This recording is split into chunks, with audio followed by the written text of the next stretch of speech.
Hi everyone, and welcome back to Speak Up.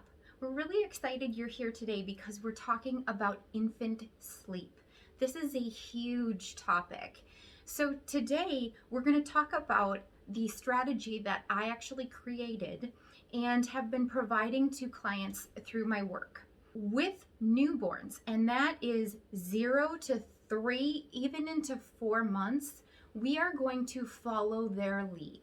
If they're crying at night, we're going to go get them. If they need to be fed, we're going to feed them.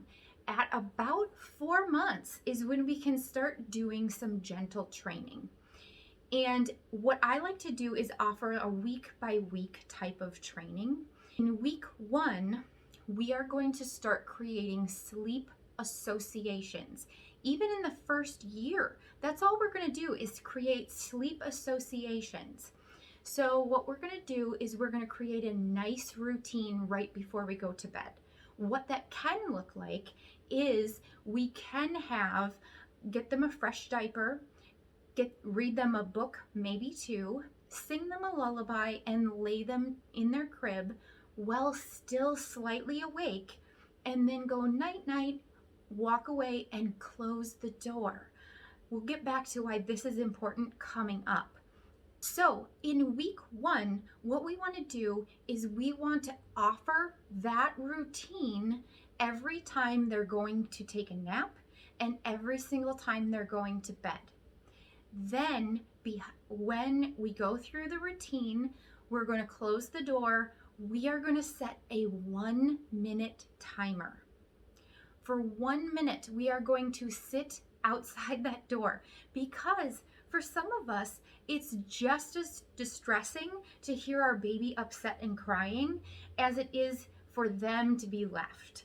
And so for 1 minute, think of it as we are providing them the opportunity to learn self-soothing skills for 1 minute. And on top of that, we are learning to tolerate our own child's crying. So it's really this gentle parent and child sleep training, which is really beautiful. When that 1-minute timer goes off, we are going to go back in if baby is still crying, and we're going to say, "Great job, mama is still here, daddy is still here, we love you so much." And then you're going to go back to the way that you were sleeping.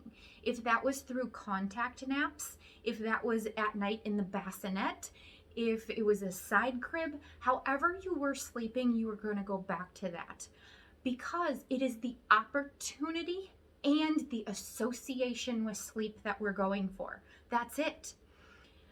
And remembering that it's going to take about 200 times for them to recognize, "Oh, I see what's going on. When we do this, I go to bed." If you think about baby at this point potentially is taking 3 naps and a bedtime, that's 4 opportunities in 1 day, and up to maybe even 30 times in that first week. 30 minutes of opportunity for them to learn self-soothing. In week 2, we are actually going to increase that time to 2 minutes. That's it, just 2 minutes. And so we're going to do the same thing. We're going to get them a diaper, read a book or two, and it can actually be the same book, just to create that really clear association. We're going to sing them a lullaby, and then we're going to lay them down while still slightly awake. We're going to say, "Okay, night night." We're going to leave the room, close the door. Then we're going to stay outside for about 2 minutes, tolerating ourselves and allowing them the opportunity to self-soothe. As the weeks go, if you're feeling like this is going well, you can bump the minutes up on week 3 to 4 minutes. If you're feeling like, "Gosh, this is just not going how I wanted to," keep it at 2 minutes. You know your child better than anybody else. And so making those decisions is your choice. Every parent knows that cry line. That cry line where everything here and below, we're good. But if we hit this and above, there's no turning back. We have hit the cry line. That means we are in scream cry, and we're not going to calm down now. If you hear your child hit that cry line, just go get them. That is okay. We don't want to leave a child alone beyond their cry line. It is okay to go get them if they hit that line where there's no calming down. The point of this is to help them learn self-soothing. And if they hit the line of no return, just go get them. That is okay.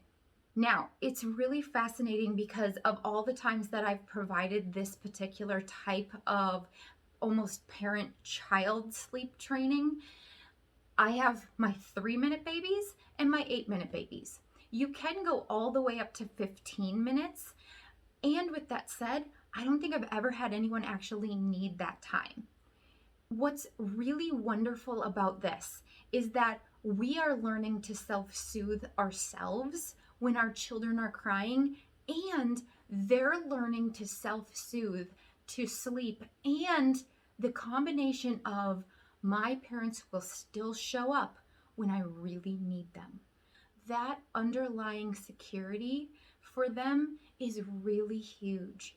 As we move forward and they get into those a little bit of older months, about 7 to 9 months, this is where a lot of physical changes are going to happen. So they're going to be learning how to crawl, stand up, potentially thinking about walking, they're learning language, and they're teething. They have so much going on. So this is why a lot of those mega sleep regressions happen between this area.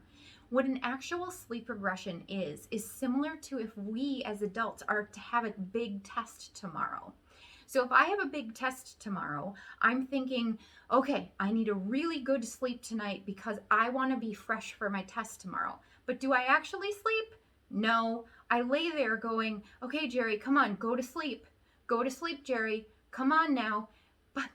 And then I take my test and I'm out like a log that night. That is actually similar or parallel to what's going on with our infants. Let's take crawling, for example. When they are learning a new skill, their neurons in their brain are just firing. And what happens at night is they're still firing, and so it wakes them up. What I see a lot of is, especially with crawling, is babies that will get on all fours, rock back and forth, and have that mega sleep regression. And the second that they actually start crawling, everybody gets more sleep. So what we can do as parents is, if you're recognizing what skill your baby is working on, then we can encourage that skill so we can all get back to sleep. If it doesn't seem to be a skill that they're working on, then we can ask our doctor or pediatrician if it's teething. Because pain, there can be quite a bit of pain with teething. And so that's why that stage can be really tricky. At 9 months is when object permanence hits. Object permanence is why we can play peekaboo with our kids at this time.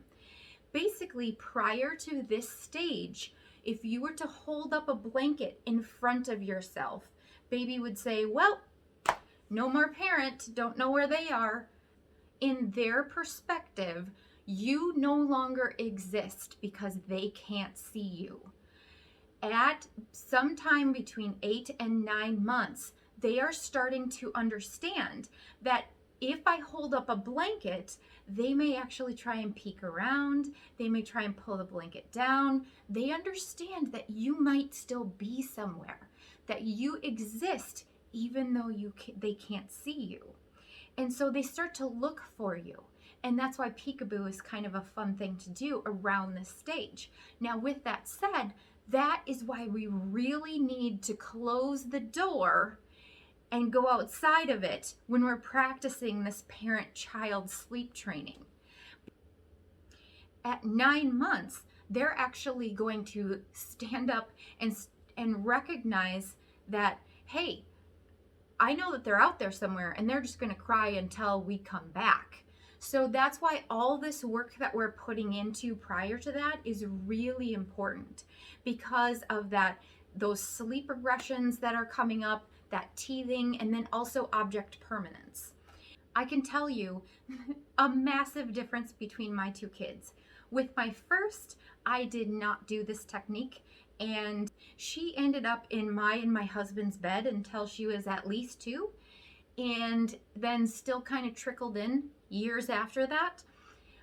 We did this with my son, and by 5, 6 months, we would read the first book, and his body would slunk, and he would go, "Ooh, I know what's up."